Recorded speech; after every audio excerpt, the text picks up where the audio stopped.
Pastalarda kullanılan çocukların çok sevdiği kedi dilinin nasıl yapıldığını göreceğiz. Malzemelerimiz 250 gram yumuşamış margarin, 450 gram un, 400 gram pudra şekeri, 1 paket vanilya, 6 yumurtanın beyazı. Şimdi ilk işlem olarak yumuşamış margarinle şekeri çırpacağız. Bu arada ben buradayım. Evet, Dahan da arada bana yardım edecek. Dahan erimiş yağı ve pudra şekerini aletin kabına dökeceksin. Hı hı.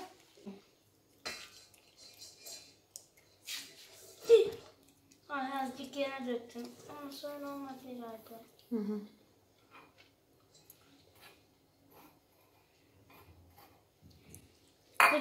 Yani şu anda ben aslında teneffüsteyim. Evet. Okulda aslında daha. Aslında ben yoğum. Hadi bakalım. Dahan Burhan Altıntop esprisi yaptı. Bilmeyenler için açıklayalım. Tamam. Sonra bunu gördüğünüz gibi kaça ayarlayayım? Önceki şeyimiz sadece 3'e ayarlanabiliyordu. Değil mi? Evet.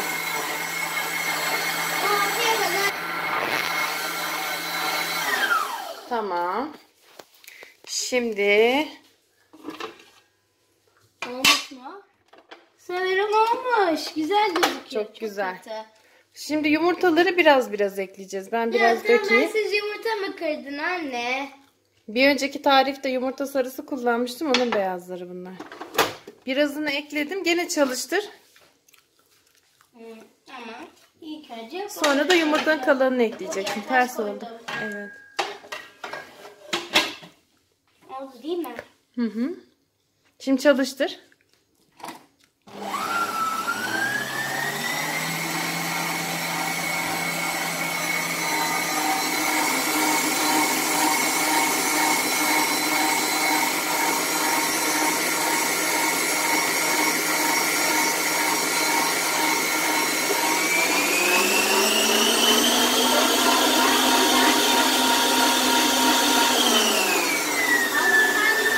Durumlarda kullanıyor. Ama annem abarttı. Şimdi yumurtanın kalanını da dök içine. Hı, evet. Hepsini değil mi? Hı hı. Döktüm. Aferin. Şu kenarda kalanları da hafif aşağı Sonra indirelim. şöyle koyuyorum bunu. Tamam, gene çalıştır. Hemen kapat. Sonra sen böyle koy. Kapağı iyi kapat ama. Hı. Sonra sen böyle koy. Çalıştır. Hadi be 6 yapalım ya. Yap bakalım. Uçak gibi var. Zaten maksimumda. Ay.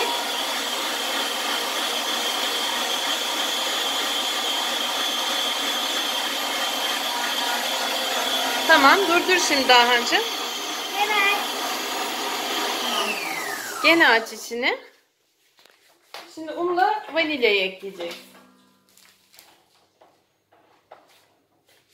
Gayet güzel gözüküyor anne. Al bakalım. Aferin. Şimdi şunu alabilir misin? Hepsini bir arada mı dökeceğiz? Evet, unu yardım edeyim mi etrafa dökülmesin diye? Dur. Ben yapmayı Kesin dökülecek. azıcık dökül. Dur.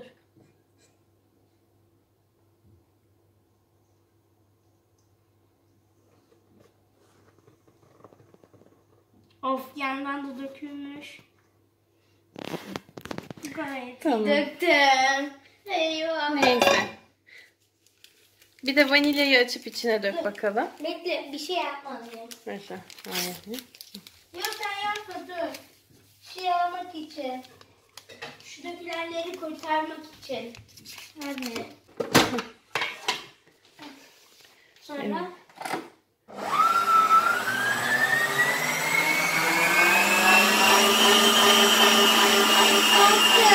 dışarı taşıyor.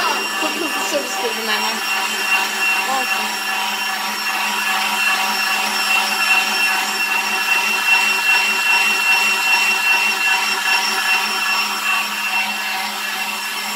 Dahan, teşekkürler. Senin dersin başlayacak şimdi. Ben kalanını hallederim. Çok sağ ol. Hayır, birazdan yapayım öyle gidelim. Dahan hamuru hazırladı.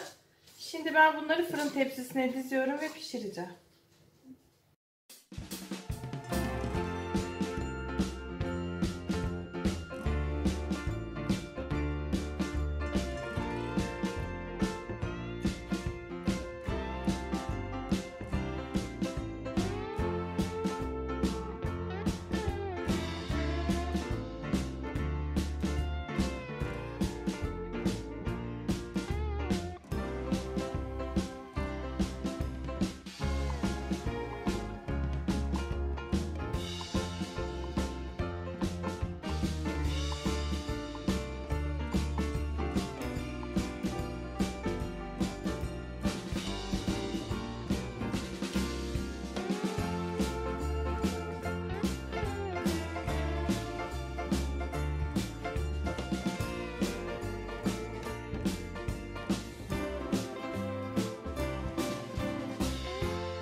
...80 derecede ısıtılmış fırında 15-20 dakika pişecek.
İşte pişen kedi dillerimiz bu şekilde görünüyor.